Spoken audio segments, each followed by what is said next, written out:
Hey guys, welcome back. Mile High Living Podcast. I've got Troy McDonald with me from McDonald Property Group.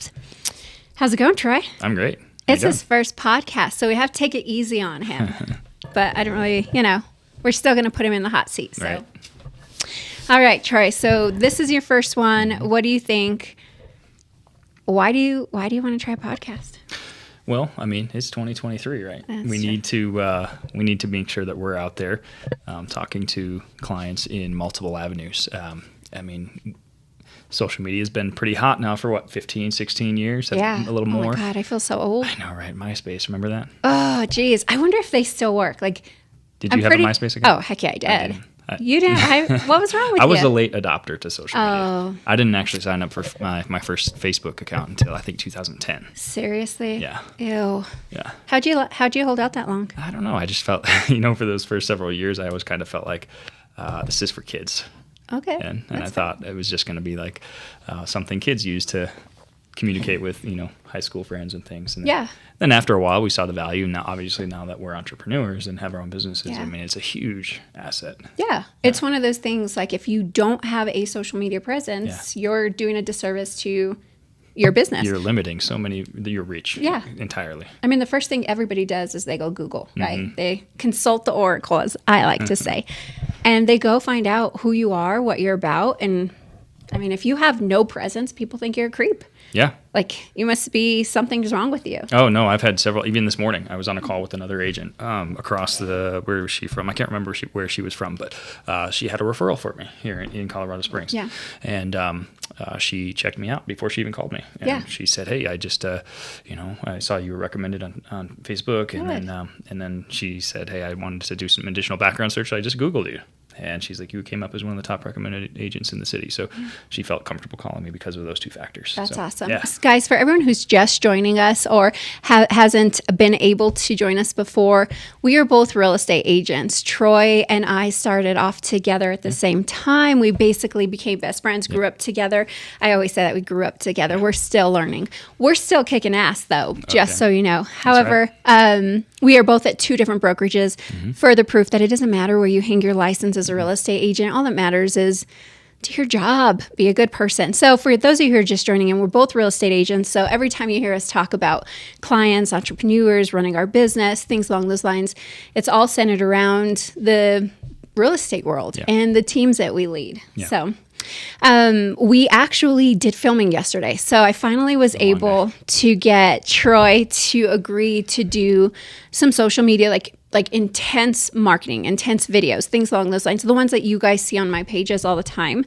And it really is like working a muscle. It really is. Continuously. I mean, I think my brain honestly stopped functioning except to keep my organs moving. Yeah, after about hour 6. Yeah. I literally was just sitting there and I felt myself, but it happens every time we film, guys. Yeah. I get through it. I've got high energy. It's such a good time. And then something happens and I can't do it anymore. It's like a wall. Yeah. You almost need to, it's like that mid-afternoon nap. Right? Yeah. Like you eat lunch and then like you get back to work and then 2:00, it's just like your brain just wants to shut down. Yeah. Same thing happened, while we're doing that.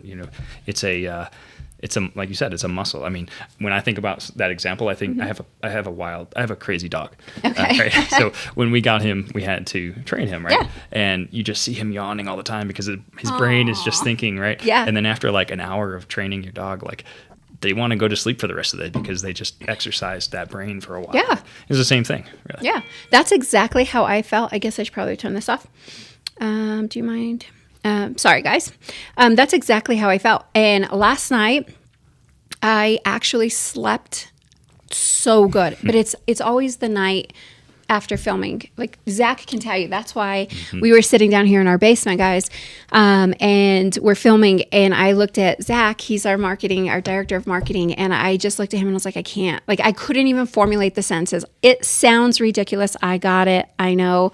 It really isn't. I want you guys to sit down, film continuously for 6 to 8 hours, thinking of content, how to be on. It's the energy level, things along those lines, and then tell me how it goes. But I about hit a wall, and my director of marketing says, you just have to breathe. Like, he knows, because I get there every single time we're together. Yeah.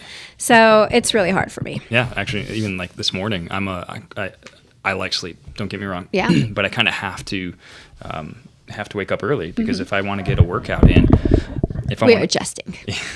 If I want to get a workout in, or in those little personal things like that, you have to do it before everybody else is awake, because Absolutely. we're just always going, right? And you have kids. I have kids. I've got a family. I got a wife. Yep. We're all, we got to manage that. Yep. But then while everybody else is awake, our phones are going off. We're That's getting right. phone calls. We're answering emails. That's right. I mean, it's a blessing. Don't get me wrong. Oh, yeah. But we're busy. It is. Yeah. So if I want to take an hour or two to go work out, I got to do that before people wake up. So this morning I had my alarm set for 5 a.m. Off. Yep. I hit snooze one time, and then next thing I knew, it was 8 o'clock. Yeah. So.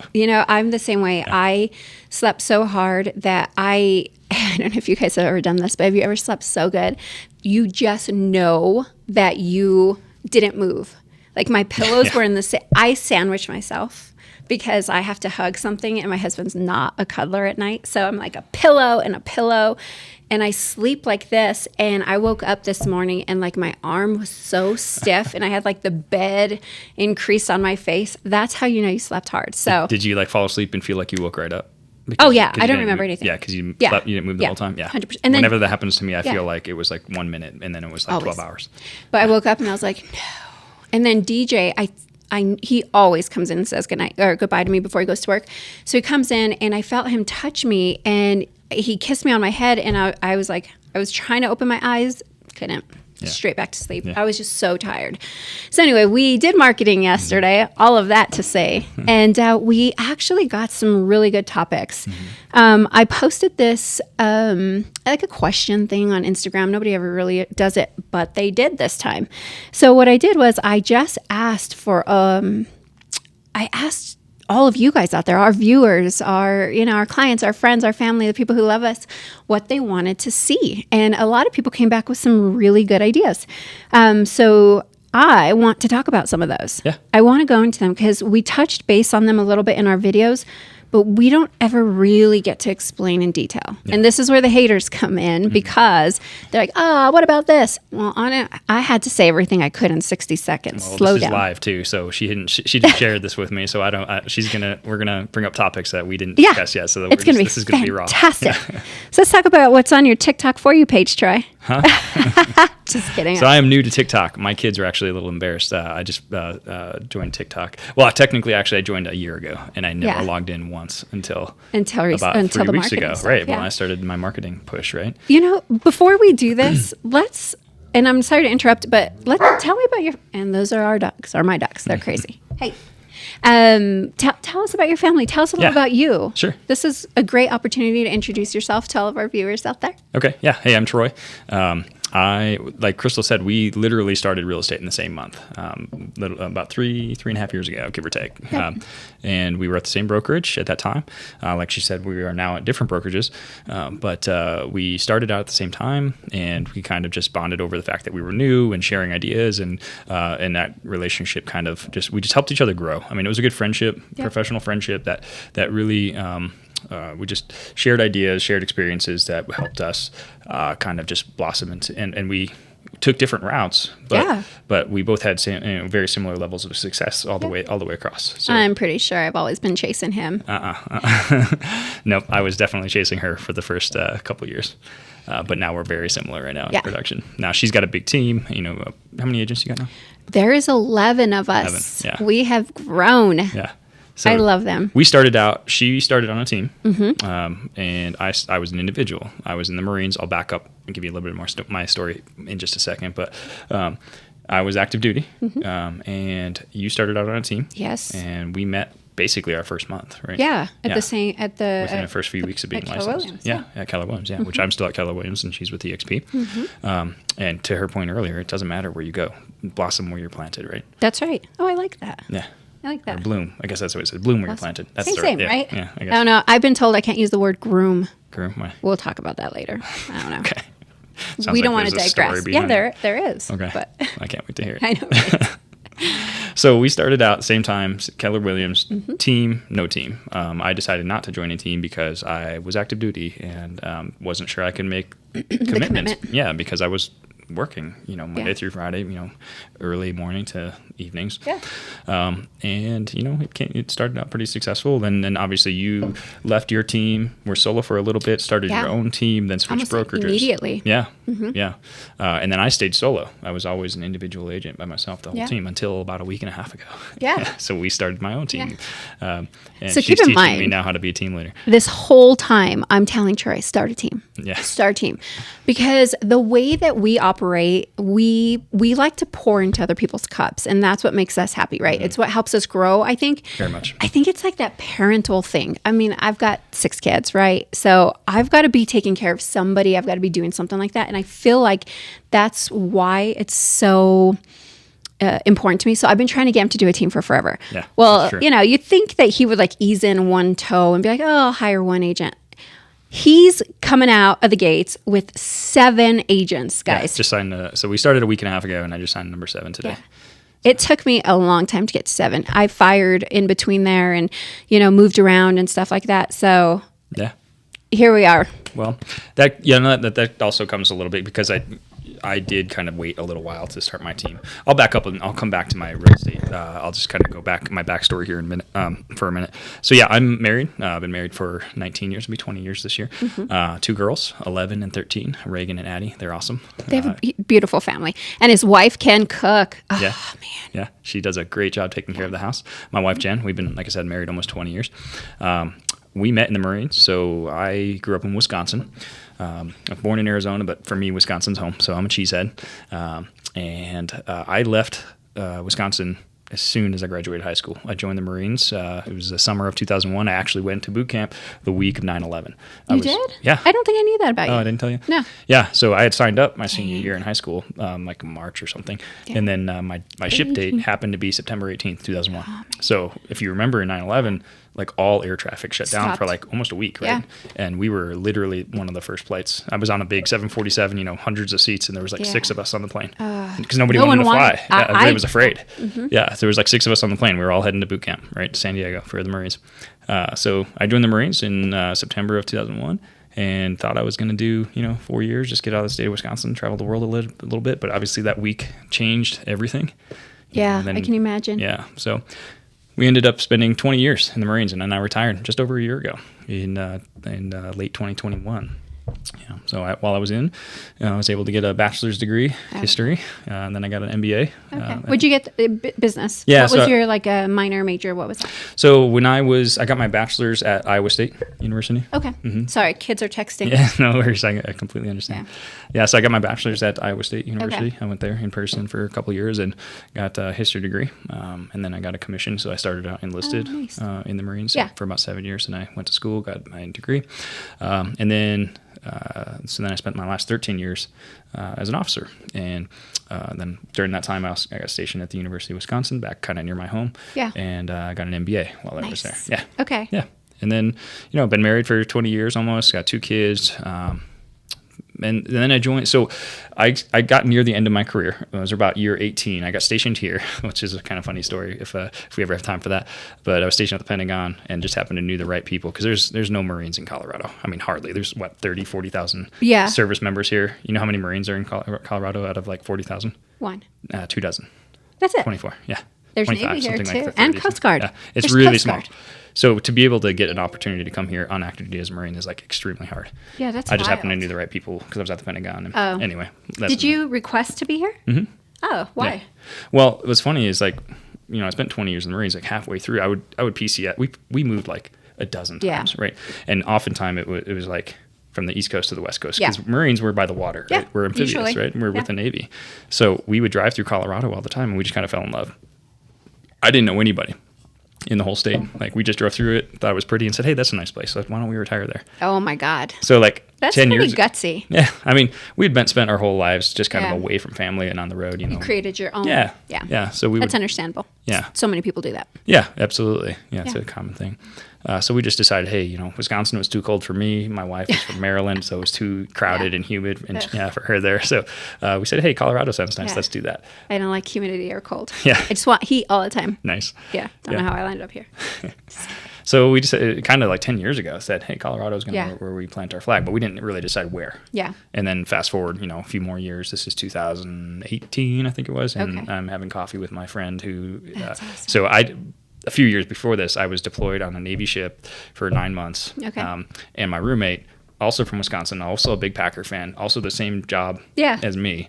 And we just bonded over that time because, you know, it's close quarters, right? That's awesome. And then, you know, 7-8 years later, he becomes the guy that's in charge of writing orders for my career field. Now we're both at the Pentagon at the same Oh, man. So we're both at the Pentagon at the same time. We're having coffee, and he's like, "Hey, do you know we have a spot for a Marine in our job field in our MOS because now I'm a major." That's wild. And I'm a major in the Marines, and he's like, "Yeah, we need a major in the Marine in Colorado Springs." I was, dude, right here. Right yeah. here. Like, sign me up. Because in 2018, I was like, whatever set of orders I took, this is for 2019. You knew that was it. That was it. Yeah. Because at the time, my oldest Reagan, she was 10. Yeah. She was 9, going on 10. Oh, yeah. And we wanted to just kind of plant our flag and just let her do middle school and high school at one spot, right? Yeah. So, long story short, we moved here in summer of 2019 and did 2 years on active duty. Then I submitted my retirement papers. And Nice. at the same time, I was thinking, okay, I've been in the Marines my entire adult life. Yeah, what what are you gonna do? What am I going to do when I grow up, right? So I said, you know what? I loved buying and selling houses Yeah. whenever I moved because we would buy them almost every time we moved. Not every time, but almost.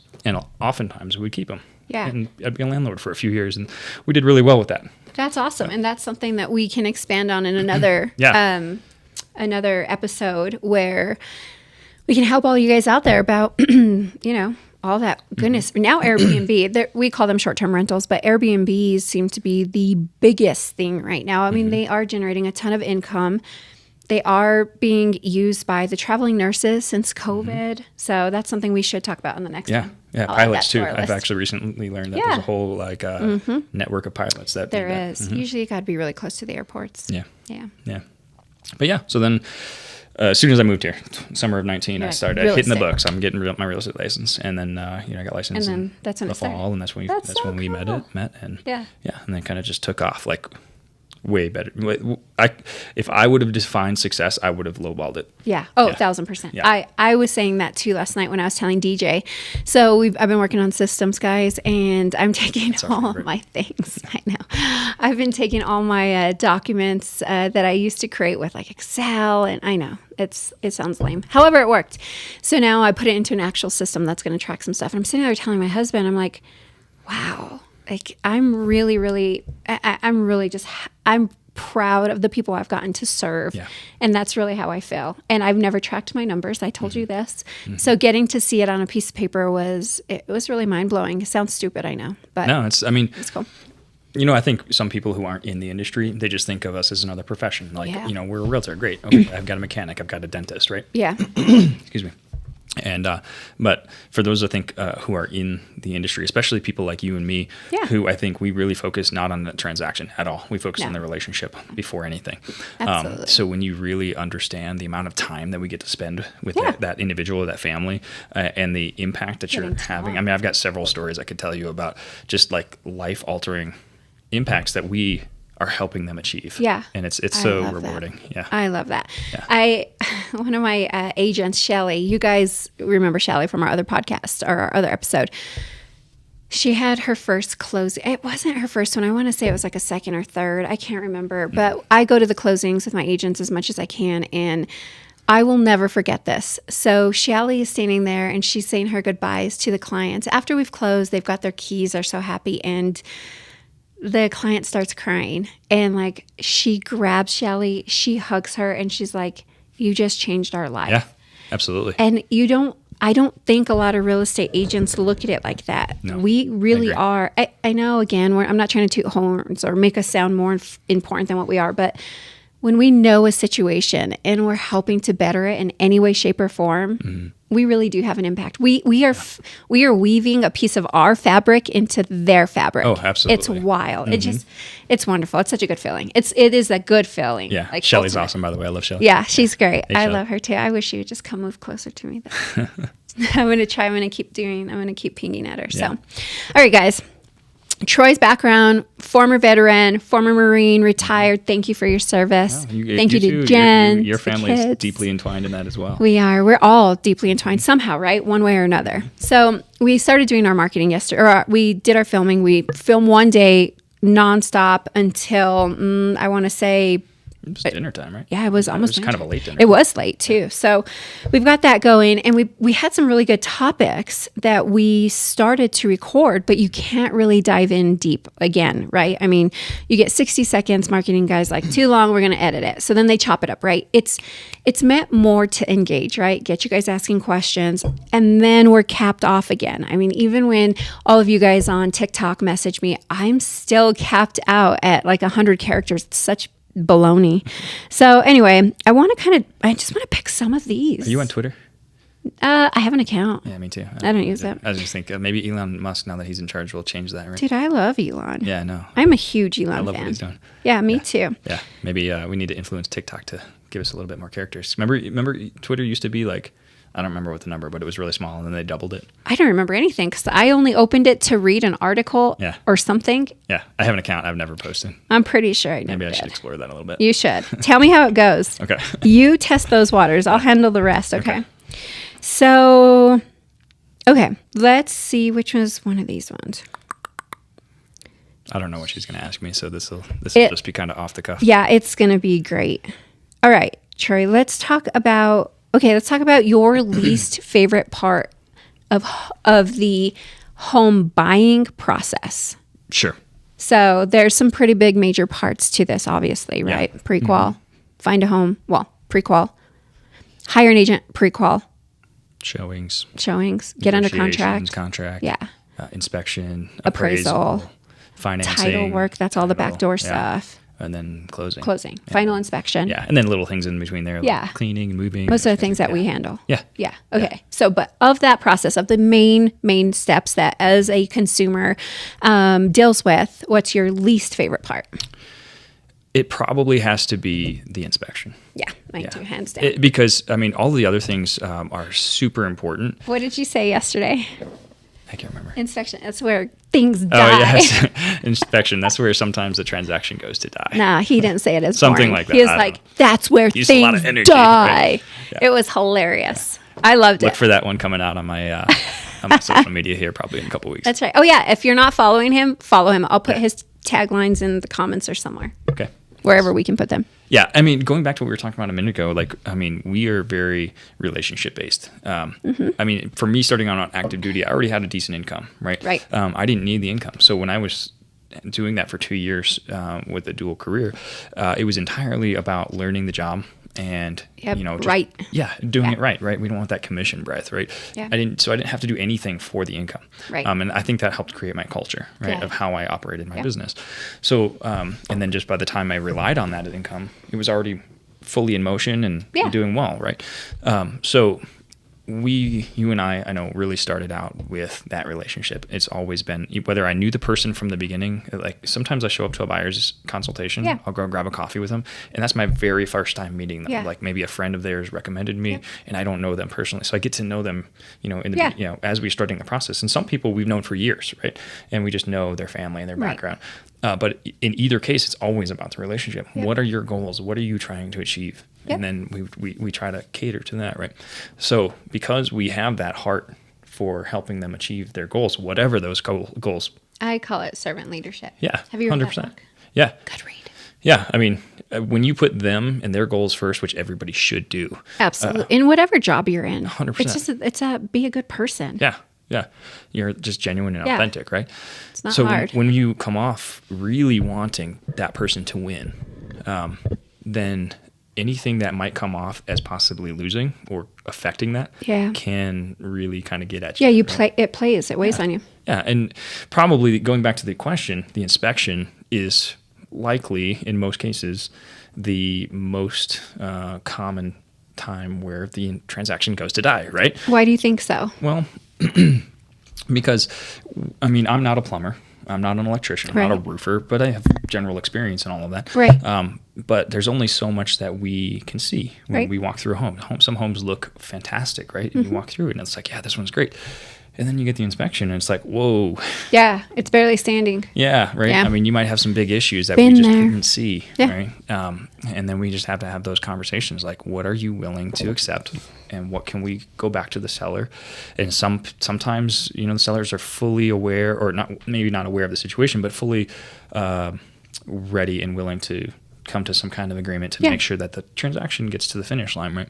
And just sometimes it's just too big of a bite for one or both sides of the transaction to take on, right? Yeah. Now, every inspection, even I encourage even my buyers who are doing new construction, get an inspection and do it absolutely. times. Do it when they're framing, do it at the end, do it a year after. Correct. That warranty starts expiring, guys. You got to put those dates on your calendar. Yeah, do that. If your realtor's not doing it for you, get a new realtor. Right. Shameless plug. Yeah. So that inspection, I mean, it's like an insurance policy. I mean, absolutely. To that buyer. At least a surface one. Yeah. Right. Yeah. You just want to. I mean, we don't know what's behind the walls. We don't know what's working and what's not. And we don't even really know that, even having an inspection, guys. This is one of those like controversial topics. To be an inspector, there are different rules and regulations across the board, across the nation, in different countries. Whatever it means, right? Even like us, right? We go to schooling, we learn these things, but there's certain things that you cannot see still, right? I mean, our inspector has these cool tools that he, points at walls. You can find water damage or water in between the walls. That's important, right? Yeah. But ultimately, you can't find everything unless you start from scratch. Right. So it kind of is just a surface. Yeah, I mean, it's your best bet to try to find as much as reasonably possible. Correct. Right. And so the inspection, I mean, you're going to even on those new constructions, they're going to have 50 to 100 pages. 1,000%. Right? I mean, most of it's photos, but that inspector is really trying to make sure that they are pointing out anything that they possibly could be wrong. Now, an inspector is just a generalist. They're not a specialist. Correct. And it's very common for an inspector to call out an issue that they think might be an issue. Yep. Then you get that specialist in, and they're saying, nope, that's actually fine. Yeah. A very common one for me in my experience is roofing. Oh, gosh. Yeah. Yes. Inspector will say, hey. I can't tell you how many have gone awry because of a roof. I know, right? Yeah. So they'll say, hey, the roof looks like it's worn or has hail damage or doesn't look right. Yeah. And they're doing their best. Yeah. But then you get the roofer out there, and they're like, no, that's actually the way it's supposed to be. Yeah, it's okay. Right? Yeah. So sometimes that, as long as you got to manage expectations, you don't want to scare. Absolutely. You don't want to scare the buyer, but you also want them to be aware of everything they should be aware of, right? So, I mean, this is a long-winded way of answering your question, but just sometimes that inspection just has something or multiple things just you can't handle that the buyer's like, whoa, sorry, I can't move forward, or the sellers, just aren't willing to take on. Oh yeah, especially because it is costly, and sometimes in the current market, in any market, no one wants to lose more or give more than what they have to. Yeah. And so I'm with you. Inspection is the worst for me. I always have a talk with my buyers ahead of time, and I always say, listen, these reports are written to protect you, and they are written in a way to make it sound like this house is falling down and they're so lucky that we're taking it and they should pay us to buy this house, that type of thing. But the truth of the matter is there are some things that are just normal maintenance, normal wear and tear, and then there's some other things that we have to worry about. And us as agents, us as real estate agents, we have to educate ourselves. We should be reading these reports. If we don't know on a scale of 1 to 10, 1 to 5, 1 to 2, how important things are or how scary they are, it's our job to be a good person and a good representative and find out. I mean, you don't know how many contractors I text. Hey, can you tell me about this? I mean, getting started, I called everybody. Nobody really dug me at that time because I was like, I need your help. But you have to educate yourselves because there's some things on these reports that may read wrong. There's one, let me tell you this one. This is my favorite one. It's on every single report I have, literally every single report. And it says, garage door not functioning correctly, will not stop when meets resistance. Okay, that sounds terrifying because then inspectors usually say, must repair, could crush small child or animal. And you're like, oh my God, it's just going to come in on my car like a movie. It doesn't happen that way. There's usually some kind of little dial that has to be zoned in and, whatever. Super easy fix. Yeah. But usually the resistance is not even the right PSI. There's just so much to learn. But if you're a first time home buyer or you're somebody who's easily spooked, and you read that, yeah, you would terminate. I would terminate, for goodness sakes. Like, garage door's going to kill someone. I know. Like, I'm so guilty of this. Like, when it's not working in the car, I run in, I press a button, and then run out and, like, jump over the sensors. Yeah. If I was easily terrified, could you imagine? I'd be like, I'm going to die. Like, death trap. Get right with God. Here I come. So inspections are horrible. That is one of the biggest ones that I think is junk. Ultimately, because they're excited, right? They yes. went they found the home that they think they love, and yes. it's going to be their future, right? Yeah. And then they find something they didn't anticipate, mm-hmm. and now you have to have that conversation. Sure, there's a little bit of negotiations, and you yep. try to get the best outcome for the buyer. And we're working together with the other side. It's got to be a win-win. Mm-hmm, it's got to be. No one, you can't take advantage of the other side. But sometimes it just doesn't work out. Yeah. And then sometimes you just have to deliver that bad news, like, hey, yeah. Mr. or Mrs. Buyer, unfortunately, or sometimes they deliver it to you, like something super important to them. Yeah, that I'm they not just can't. Right. Mm. And then you have to start the process over, and you just, you crush the dream a little bit. Well, we don't, but their dream just kind of takes a step back a little bit. Yeah. And it does affect the rest of the home hunt, I guess, the house search. I will tell you though, although while that is a very tough conversation to have, I will say that 9 times out of 10, or maybe even 10 times out of 10, mm-hmm. when they get across the finish line when I've had clients who had to terminate because of an inspection or some other issue, and then we go and we start over. When we get to the finish line, it's that much better every time. I'm going to say 9 times out of 10 just to cover myself, but it's pretty much every time that buyer always looks at me at the end and says, "I'm so glad I didn't get the first house. I'm so glad I ended up with this one." See, that's that warm fuzzy feeling. Mm-hmm. Maybe we're egotistical. I'm not sure. Well, I think we just care. We put it on ourselves a little bit. 1,000%. Yeah. So guys, this was a great episode. It's already past 30 minutes. I'm going to go ahead and buzz us off. But I'm just so glad that you guys were here with us. Troy, thank you for being here for your first session. Yeah. And we're going to record another one. So don't judge us, because we're not changing outfits just for you guys at home. Those of you listening on the radio, we definitely changed clothes. So don't worry. Oh, yeah. So, all right. Well, guys, as always, we appreciate you so much. If you guys have any questions, real estate or not, anything in our field, even how to run the business, because a lot of our viewers, Troy, are agents or people who want to get into real estate. We are here for you. No, just as much as we care about our clients, we 1,000%. have worked so hard on our relationships with other agents. So if you guys ever want or need guidance, we're always here for you. Absolutely. Reach out to us. Follow us on the social medias. Look out for all of our videos and our new postings. And we will see you next time. And you get to press, as the guest, you get to press one of these out the door. Which one's your favorite? Hold on. Let me teach him a second. This one is the one that goes, wah, wah, wah. We don't want that on the way out. So you got to pick something funny. I don't know. Good luck. Let's see what he does. This one. Yeah. Bye, guys.